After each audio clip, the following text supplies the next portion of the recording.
Okay, so we're now recording and you're all very welcome to this community education session where we're going to talk about the part-time programs for the forthcoming academic year 2022 to 2023. And my name is Dr. Deirdre Hardiman and I'm one of the co-directors for these programs and also academic director.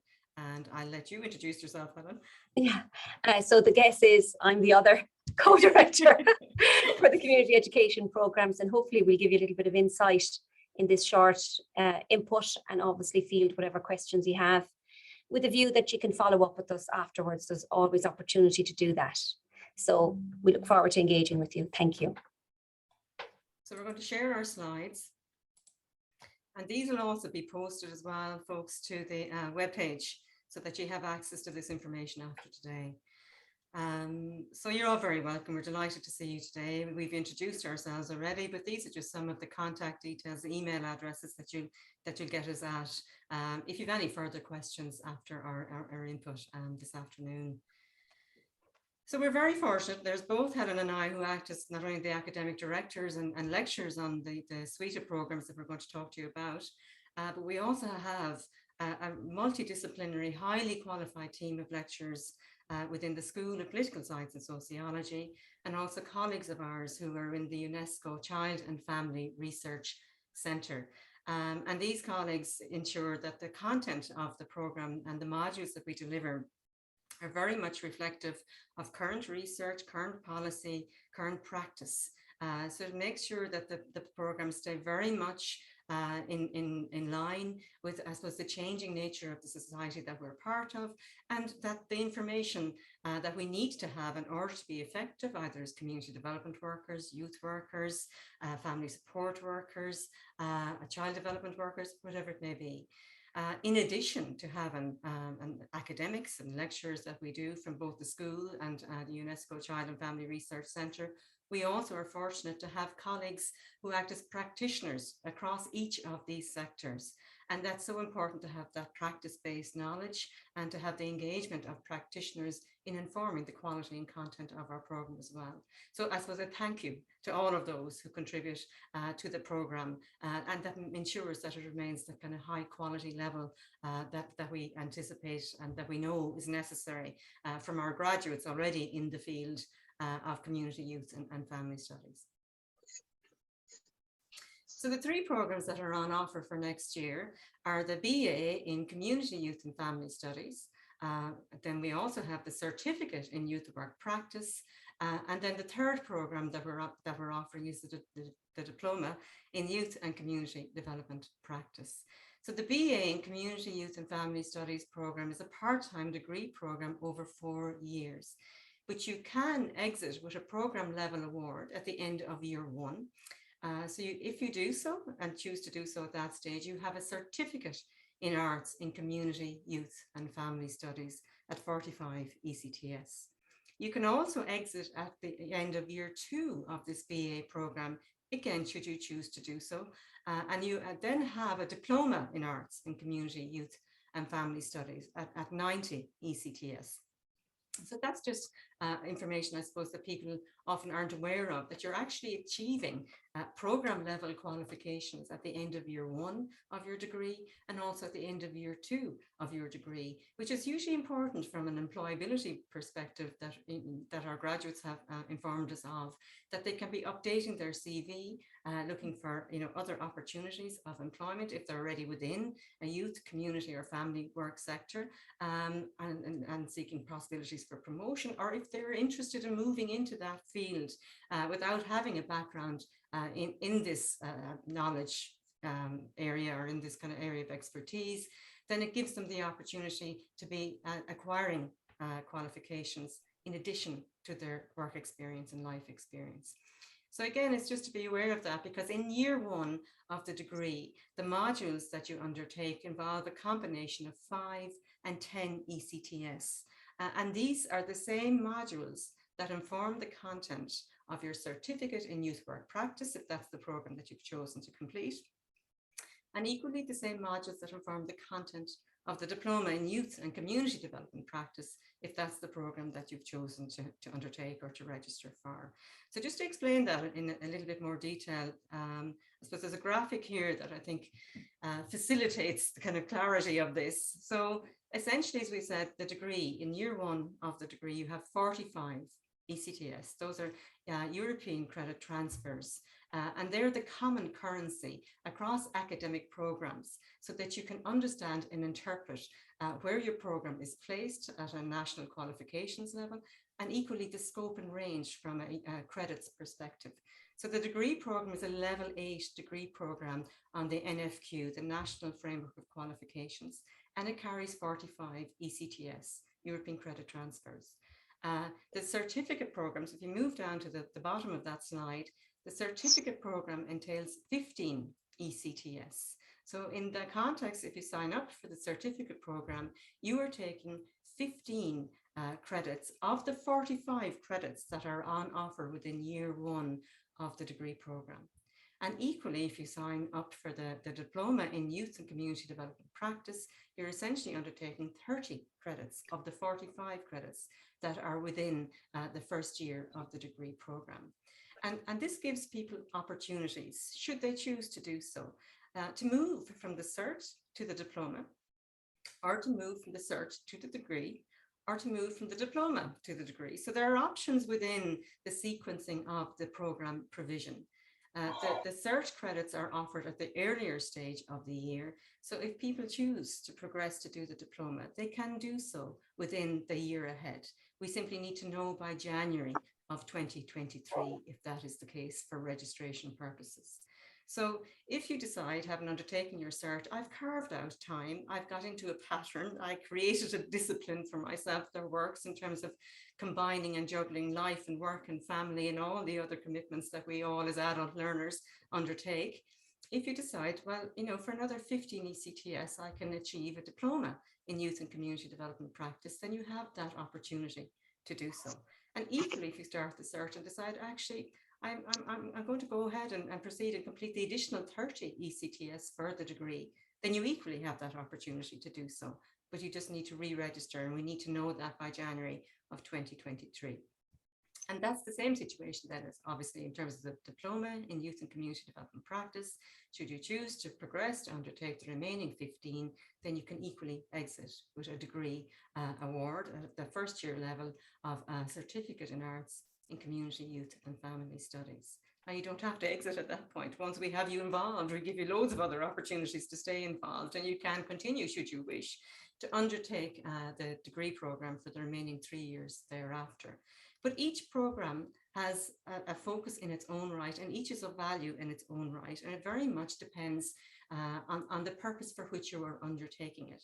We have graduates who are coming back who already have degree awards, but who want to specialize in a certificate in youth work practice. Or graduates that are coming back equally who have a degree, but want to specialize in a diploma in youth and community development practice. So each is of value in itself, but it's very much reflective of where your life is at, where your career path is at, and on that basis that you make the choice that you feel is most reflective of your own position. So the certificate, diploma and degree programs essentially prepare students to work in community, voluntary and statutory sectors with the objective of actively supporting community, youth and family life in a rapidly changing society. So it's very much looking at how those of us that are working within community, youth and family sectors can have a positive impact on the life course of children, young people and families, and how we can learn about the knowledge and skills that are necessary to intervene at times where intervention is necessary, to provide that level of support. It's about also understanding the impact of societal factors on our children, on young people and our families and communities, and how realities, such as COVID, for example, or recession, or such as homelessness, or such as education and access to education, and all of these other societal factors can have positive and negative consequences for our society as a whole, and particular cohorts within our society. So each program has its own specific focus and has its own combination of modules that correspond to the accreditation level. So as we said, 15 credits for a cert, 30 for a diploma, 45 for the first year of the degree, or all 4 years of the degree equate to 180 ECTS. Okay, so it's an interdisciplinary program. It draws on selected components of sociology, our understanding of society, how we organize ourselves as a society, the key factors that impact on our structures, our social institutions.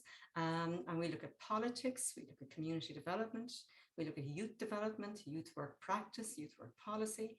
We look at family studies and the law. So all of these are very much important knowledge areas and subject matter that we need to have to be effective in any of the sectors that we have spoken of, community, youth and family.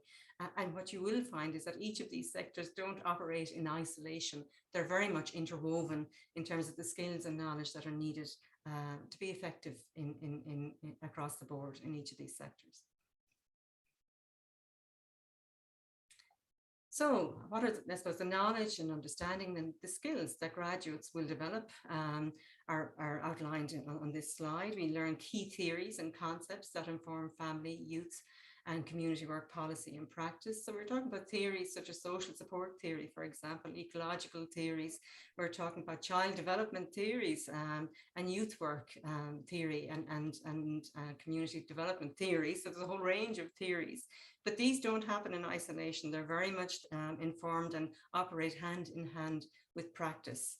Because both are essential. So we also look at the key issues from a practice perspective and the principles that inform youth and community and family work policy and practice. So we look at, as we said, the impact of the range of societal factors on the individual, on the family, on young people, and on community well-being.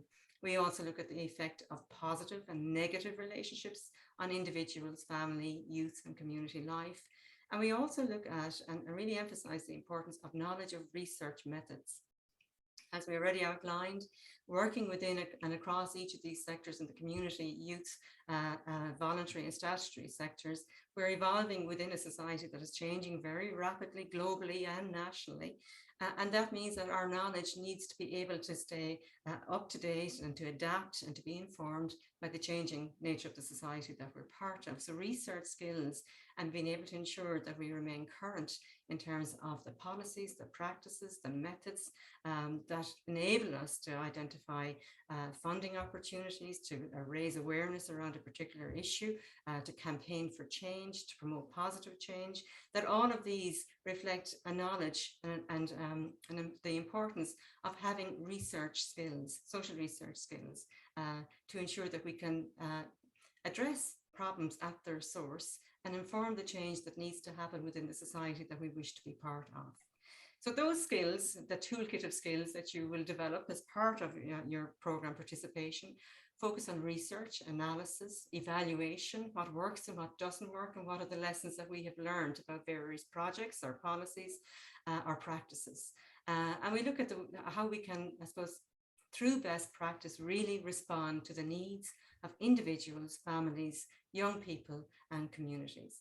So the emphasis on each of these programs is really about promoting societal change and ensuring that the voices of children, young people, and families and communities are very much heard within our society and are I suppose, the source by which we inform change within our society. So you acquire the skills that are needed to promote social justice, social inclusion, equality, and to ensure that the more vulnerable cohorts within our society, such as our children, young people and families, grow up to shape the nature of the society that we all wish to be part of. Okay.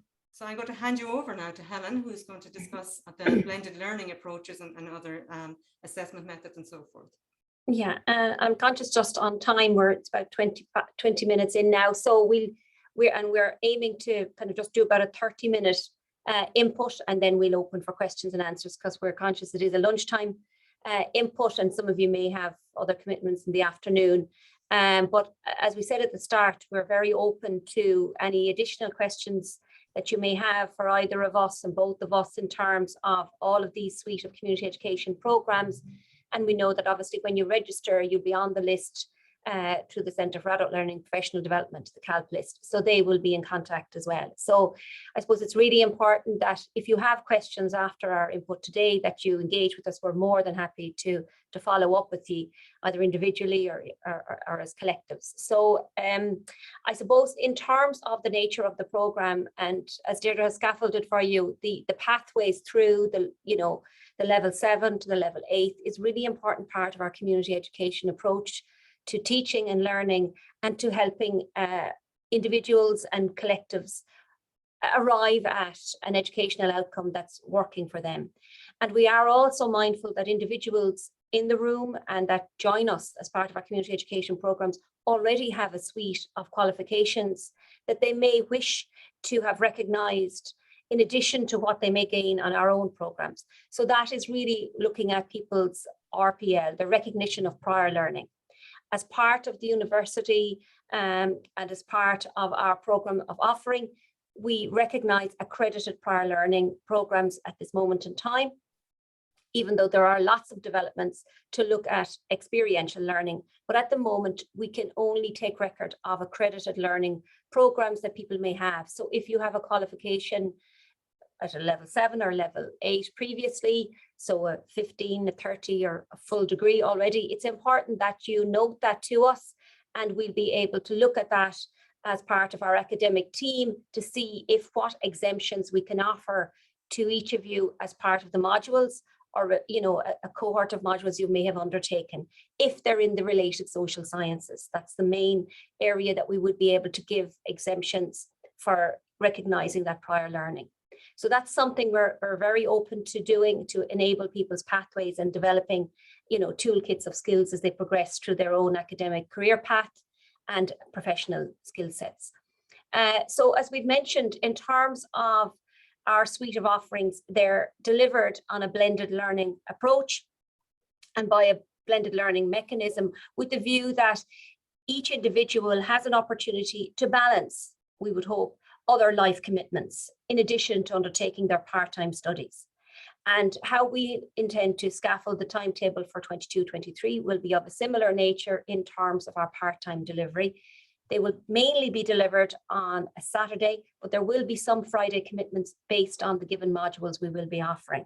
So the main commitment will be a full day workshop on Saturday, and it's fantastic that it will be in person in terms of our workshop delivery. But obviously the blended learning nature of it is that we do expect a certain amount of preparatory work and independent study from participants of the programme, that they can engage and review different resources that we post to our virtual learning environment, which is called Blackboard, and that students can engage with that in advance of the workshops to make the most holistic kind of view of the work that's available as part of the module, but also to benefit from that engagement in the peer-to-peer learning. Because one of the key developments we have seen, it's not just ourselves engaging as potential facilitators of the education process, but it's also each of you as individual learners engaging with us, and that peer-to-peer learning where students at level 7 engage with students at level 8. You're all just happen to be doing the same module with different interests and potential programme outcomes. So that's really important to us, that blended learning approach is not just in terms of the delivery style, but our engagement and interaction as a collective.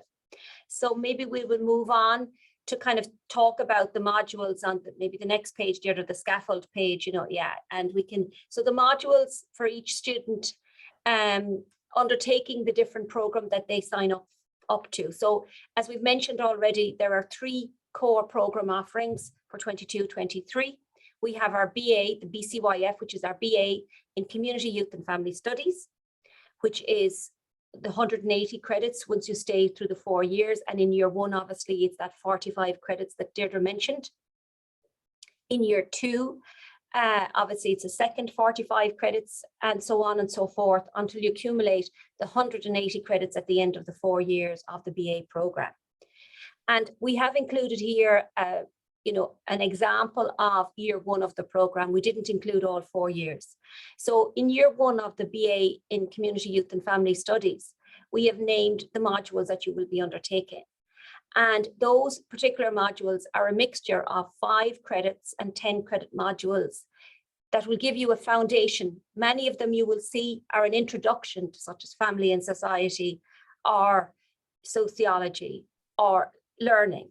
So in that sense, it's giving you that foundational blocks to build from there to develop your understanding and knowledge and skills in this particular area. And we're very mindful in terms of that introduction to learning module is fundamental to the first year of our program, because many learners that join us to do the degree have been out of education or maybe exited from the education process for different reasons earlier in life.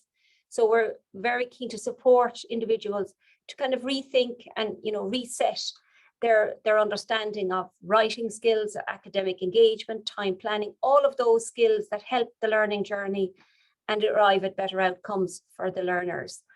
And universally, whether you're a part-time or a full-time learner, Introduction to Learning is a really useful module for our students. So that's why it's a fundamental part of the degree program. When listening to the recording that may be interested in our certificate in youth work practice or a diploma in youth and community development practice, those particular programs have a built-in introduction to learning as part of each of those core modules as well, because we're conscious that students, whatever program you're undertaking at level 7 or level 8, will be really keen to kind of rebuild on those skills. But you will see patterns as well across this kind of list that we have. So students will be coming together, as we mentioned already, whether you're doing level 7 or level 8. So if you're doing, for instance, the module Understanding Communities, whether you're doing the certificate in youth work or whether you're doing the diploma in youth and community development, or if you're doing the degree, you will all be together in both the module page, our virtual engagement with you, but specifically in our workshops, in our face-to-face engagement. And that shared learning and engagement across people's perspectives is really important. And likewise, for the youth and society module, which is the 5 credit for the certificate program, is also on the suite of offerings for the diploma program, but also on the degree program. So there's great collective learning and great support across the programs. But obviously, if you're doing the degree program, you have to make up 45 credits. So that's why there's additional modules on the degree program, because it's a higher award offering than the certificate or the diploma. So that's important to think about. And each of those modules that we'll be offering will have just particular detailed descriptions that we will talk through in our course outlines and on our web pages, which you will see as well. And if anybody has particular questions on them, absolutely, Deirdre and myself as academic directors of the program are more than happy to engage to explain what the content out or how they may be useful to you to look for recognition of prior learning or maybe other pathways you've come from. So make sure you engage and we'll be happy to hear from you. So maybe we'll move on to, I suppose, I've mentioned briefly about our workshops in the sense that our intention as part of the community education suite of offering for part-time students is that we try and make the face-to-face delivery work with other life commitments that our learners have. And that's why our research approach in the past was very much about when and does it suit learners, especially part-time learners, to engage. And the evidence that we have found from engaging with past graduates and participants is that Saturday works best because it's usually easier to find support, be it for childcare or caring responsibilities, for somebody else to help out, so to be available to engage in your live workshops on a Saturday. And then obviously will be some Fridays as well, where some of the commitments are 10 credit ECTS module, European Credit Transfer modules. So to make sure that we cover the content and that students have that interactive engagement on those particular workshop days. And those workshops will be, scheduled from sort of 10 until 4. The particulars of our timetables will be issued later in July is our intention. To all students who have applied and apply for the program will be able to access those in due course. At the moment, in terms of where we, plan to kind of start our program, obviously there's some bit of final kind of organisation that has to happen, because obviously we're dependent to know when obviously the Leaving Cert results are out and when is the start of the incoming first year students, both full and part-time, into the academic cycle. So, but we will be starting in September, just the specific date has yet to be confirmed. I suppose the key thing that is known at the moment is that it's 12-week cycle. So for all students engaging in the full or part-time programme, we'll be operating off a 12-week cycle between September and December, working through different modules of work. Similarly, our second semester is also a 12-week period, and we usually start on the second week of January. But for each of you as a participant in an adult learning programme, Deirdre and I will be developing timetables at a programme by programme level, and we'll be issuing it to every student that expresses an interest once they have applied to the programme. So that will be forecasted, ideally, as we said, into July, but definitely so every student has access to that in due course. Because of other life commitments, we're very conscious of that. I suppose the other key aspect that we want to mention briefly in this short input to give you a little bit of insight is that many adult learners and many learners full stop ask, how is this module assessed? Are there exams? Is it continual assessment? How will we know that we've reached our learning outcome and achieve our award? And for ourselves, that's obviously a hugely important part to support each of you on as well. And our intention is always to try and help learners to start where they're at and to move to a direction that they can achieve at a module level and at a programme level the most effective learning outcomes. So as part of that, our process has been as part of both the BA programme and the certificates and the diplomas, and our own studies have illustrated that continual assessment for adult learners is seen as the most effective outcome to arrive at positive results and positive life outcomes in terms of their investment in their education, both financially, socially, economically, and culturally.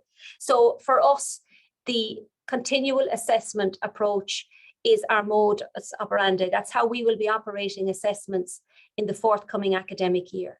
Some of those assessments will be broken down into essay writing, others into multi-choice questions, others into engagement in our Blackboard learning environment.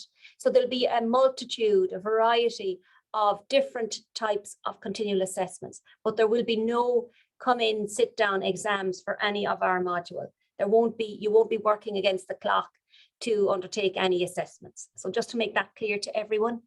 And obviously before you commence each module on our Blackboard learning environment, we have a very clear outline of our assessment breakdown. So if something is worth 10% and something else is worth 60%, you're clear as we commence our actual modules throughout that 12-week semester, what the particular assessment will be for your given module and what weighting or what percentage is allocated to it. So you know then for your own life planning, how much time you should be allocating to that.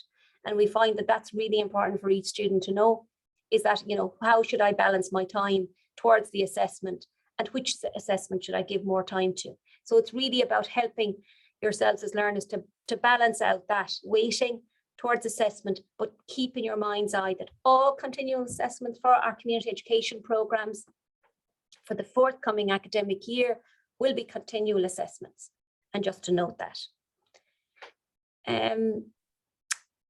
I suppose as we're kind of wrapping up towards questions, we just wanted to mention that there are wider support services in the university that we'd like to bring to your attention. And they're really important for all learners.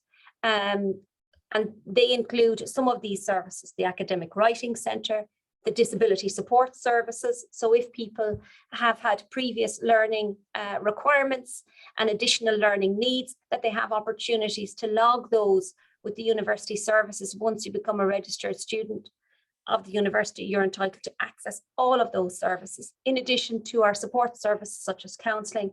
And we always advocate for every learner who's a participant on our community education programmes to engage with the Career Development Centre, which have a huge amount of supports and resources at your fingertips, which are all free to our learners and students. So that's really important. And obviously the library is an ongoing resource for all of us in terms of our journey of learning. So as a registered student, both virtually and physically, the library has many resources that you can engage with as part of our programs. So there's, that's a brief overview of some of the services, but we really encourage anyone who's thinking about joining the university to think about those services and resources and to engage with them in a wholesome way, in addition to the program of study that you're undertaking.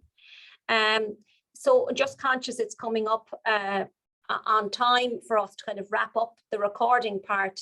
And we did say at the start that we would allow a little bit of time for questions and answers, but that we weren't going to record the questions and answers in case people have any queries that they don't want recorded. So our plan is to turn off the recording now with each of you, and obviously to host any questions. But on a final note from us both, we want to thank you for those who've attended, and hopefully you'll all find this input useful, and we welcome any future questions. If you don't feel up to do it today, we're happy for you to engage with us by email, and we can take it from there. Thanks so much.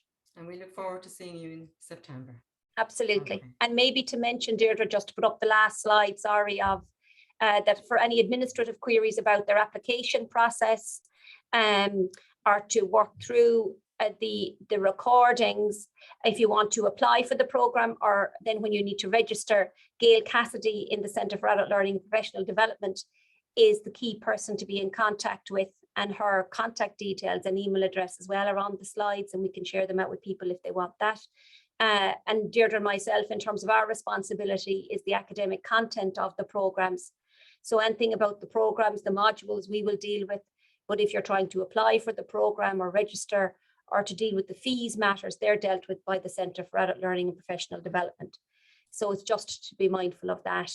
So there's somebody to answer all queries. That's in essence what we're saying. All right, thank you. So thanks for listening, folks. We're going to stop the recording now. Take care.